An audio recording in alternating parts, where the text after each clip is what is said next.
Sister Carol, thank you very much for this conversation and for this visit today at the Pontifical Academy for Life. Please tell me something about the priorities of the Catholic Health Association in USA in this moment, in this period. First of all, let me say how honored I am to have the opportunity to visit the Pontifical Academy for Life.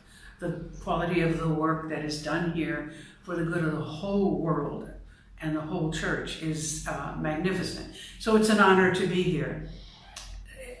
The Catholic Health Association in the United States is quite large, and since the beginning of our country, Catholic Health has played a major role in the treatment of patients in the United States.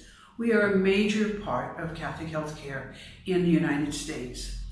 One of the problems of the United States that we're most attentive to is the fact that we are the only industrialized nation in the world that does not guarantee all its citizens at least a basic measure of health care.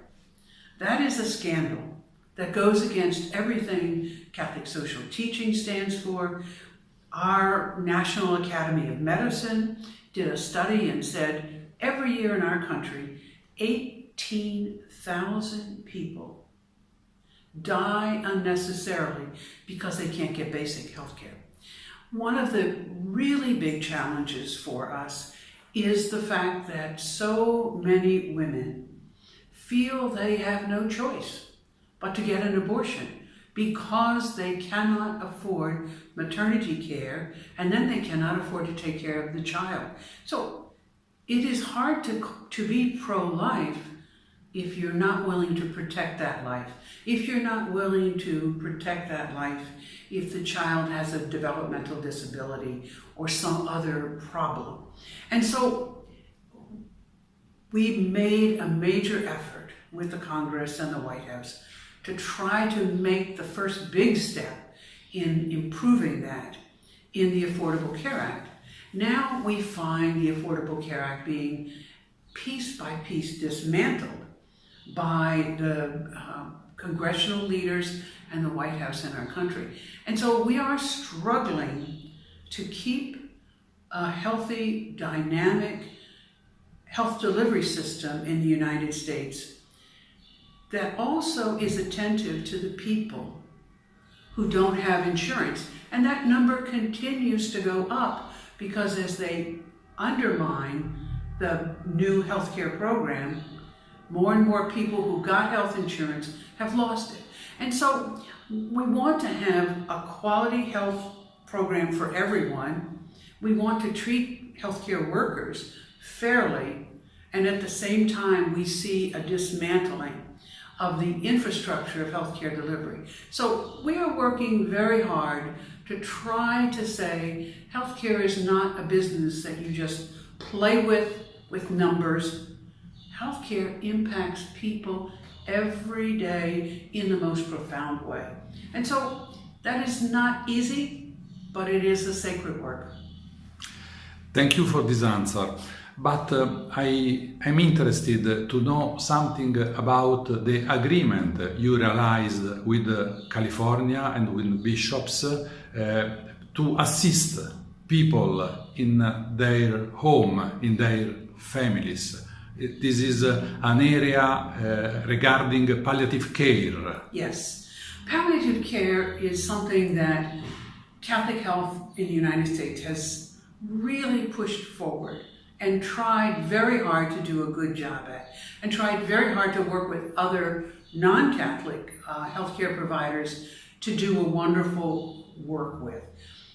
But we still have in the United States a number of people whose perspective is that it is compassionate if you're going to die to just end it for you, and to make sure you know you don't have to suffer, you don't have to lose control, you don't have to be dependent on other people. And so their perspective is, well, this would be a compassionate thing to do, to give you something that you can end your life or we'll end your life for you. We've seen some of this in some European countries. We've seen some of the hard parts of it. Today in the United States, as we study it, many people who have made this decision haven't made it because they're in uncontrollable pain. They've made the decision because they're depressed, because they've been made to feel, well, I'm a burden on my family. You know, everybody would be better off if I was not alive. That's not a Christian perspective on life. That's not a sacramental perspective on life. And we don't want to do more and more to have a throwaway culture be enlarged in our country. And so we are working with the palliative care efforts around the United States in Catholic healthcare, and this new initiative that the bishops in California said we want to do together, and we would like to work with the Catholic Health Association and enlarge it. And so we will be looking at educational programs, clinical lectureships, parish programs, with and building on all the resources we have already developed, the new resources, and most especially ways to share them widely, not only with hospitals and caregivers, but people in parishes who want to say, I would like to support people who are dying. I would especially like to support someone who has no family and doesn't want to die alone.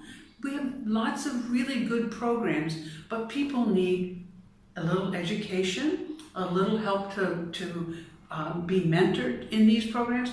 And so we also would like to work with new deacons. We would like to work with young seminarians and priests to help people to have a Catholic perspective on life and death. And so we are just at the beginning, but we are very pleased to work together and to have such a very unified focus on improving the care of all the people who are dying, or either in our hospitals or in homes under the care of our hospitals, and sharing that widely across the nation. Sister Carol, thank you very much for your time and for this conversation. It was a pleasure. Thank you. You're welcome.